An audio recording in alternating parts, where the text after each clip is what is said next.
This channel does not promote any violent, harmful, or illegal activities. All content provided by this channel is meant for an educational purpose only.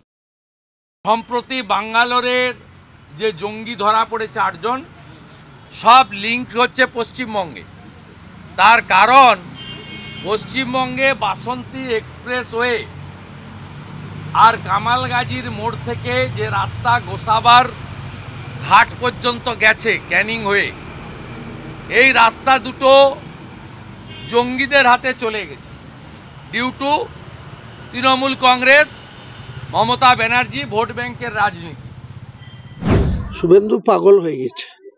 শুভেন্দুর যে দলের জনপ্রতিনিধি, leader of the opposition West Bengal অ্যাসেম্বলির, তো সে কি করে বলে তার দলের সরকার স্বরাষ্ট্রমন্ত্রক অমিত শাহজির খুব ক্লোজ শুনি।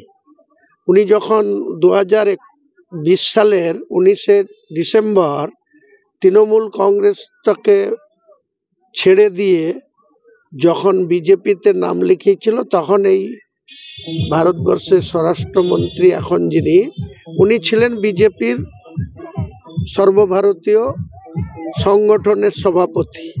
তো তার হাত ধরে তার পায়ে প্রণাম করে তো বিজেপিতে গেছিল শুভেন্দু।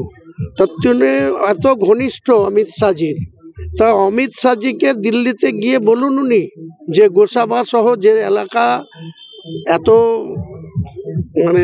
ওপেন আছে, তাদের সে জঙ্গি হোক আর সাধারণ মানুষ হোক, বাংলাদেশের যে কোনো মানুষ যাতে আমাদের ভারতের সীমানায় না ঢুকতে পারে, তার জন্য তো ওনারা বসে আছেন কিসের জন্য? তো পাগলামি করা বাদ দিয়েও অমিত শাহর কাছে গিয়ে বলুক এবং ইমিডিয়েটলি সেখানে প্রোটেকশনের ব্যবস্থা করুক, যাতে ভারতবর্ষের কোনো সীমানায়, কোনো বর্ডার এলাকায়, জলপথ হোক স্থলপথ হোক, কোনো জায়গাতেই যেন কোনো বেআইনি অনুপ্রবেশ না ঘটে, তা দেখার দায়িত্বের জন্য তো সেন্ট্রাল গভর্নমেন্ট। তো সেই দলের একজন জনপ্রতিনিধি লিডার অফ দ্য অপোজিশন হয়ে পাগলামি করছে, মানুষকে বিভ্রান্ত করছে, এসব বন্ধ হওয়া দরকার। শুভেন্দু অধিকারীর এসব পাগলামি বা উল্টোপাল্টা কথা বা শুধু জাতপাতের কথা, শুধু হিন্দু মুসলমান করা বন্ধ করুন উনি। এই ভারতবর্ষে হিন্দুরও যতটা অধিকার আছে, মুসলিমেরও ততটা অধিকার আছে। ভারতবর্ষটাকে যখন স্বাধীনতা লাভ করেছিল, দিল্লিতে যাক না, গিয়ে দেখুক না দিল্লির ইন্ডিয়া গেটে কত মুসলিমের নাম আছে, কত হিন্দুর নাম সেখানে নথিভুক্ত আছে। তো পাগলামি করছে, পাগলামির একটা সীমা থাকে। ওনার দল ক্ষমতায় দিল্লিতে, ওনার কাছের লোক, ক্লোজ লোক, যার পায়ে হাত দিয়ে প্রণাম করে উনি বিজেপিতে ঢুকেছেন, তিনাকে গিয়ে বলুন যে সব এলাকা ওপেন আছে, সেখান দিয়ে জঙ্গি আসতে পারে, সেখান দিয়ে অবাধে মৎস্যজীবীরা চলে যেতে পারে।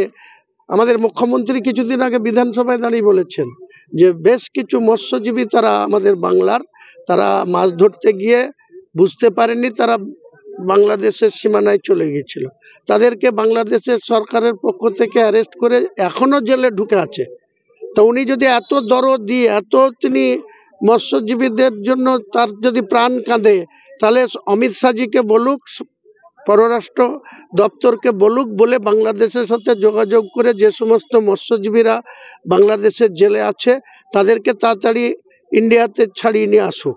আর পাশাপাশি যেসব ওপেন বর্ডার আছে সে জায়গাগুলোকে অবিলম্বে সুরক্ষিত রাখা, আমাদের ভারতবর্ষের প্রত্যেকটা মানুষকে সুরক্ষিত রাখার বা আমাদের বর্ডারের সীমানা সুরক্ষিত রাখার দায়িত্ব ভারতবর্ষ সরকারের। সরকারেরটা কি আছে? সরকারে তো অমিত শাহজি বসে আছে, মোদিজি বসে আছে। তাহলে অমিত শাহ এত ক্লোজ হয়ে উনি এইসব পাগলামি কথাবার্তা, লোক খাপানো কথাবার্তা, আপনি কোথায় ওপারে বাবার নাম ছিল এপারে এসে চেঞ্জ করেছে, তার কোনো উদ্দেশ্য আছে, তার কোনো এখানে স্বার্থ কায়েম করার বিষয় আছে, তাই সে বাবার নাম চেঞ্জ করে দিয়ে করেছে। আপনি লোকালে ইন্ডিয়ার মধ্যে, বেঙ্গলের মধ্যে বহু লোক আছে, দেখেন গা নিজের বাবাকে বাবা বলে ডাকে না, শ্বশুর বাবাকে 10 বার বাবা বলে। তাহলে এর কি ব্যাখ্যা দেবেন শুভেন্দুকে? এটা মুর্শিদাবাদের ক্ষেত্রে লালগোলায় 2 জন এমন পাওয়া গেছে। ও তো হতেই পারে, কেউ যদি তার নিজের জন্মদাতা বাবাকে বাদ দিয়ে শ্বশুর বাবাকে 10 বার বাবা বলতে পারে, বাবাকে বৃদ্ধাশ্রমে রেখে আসতে পারে।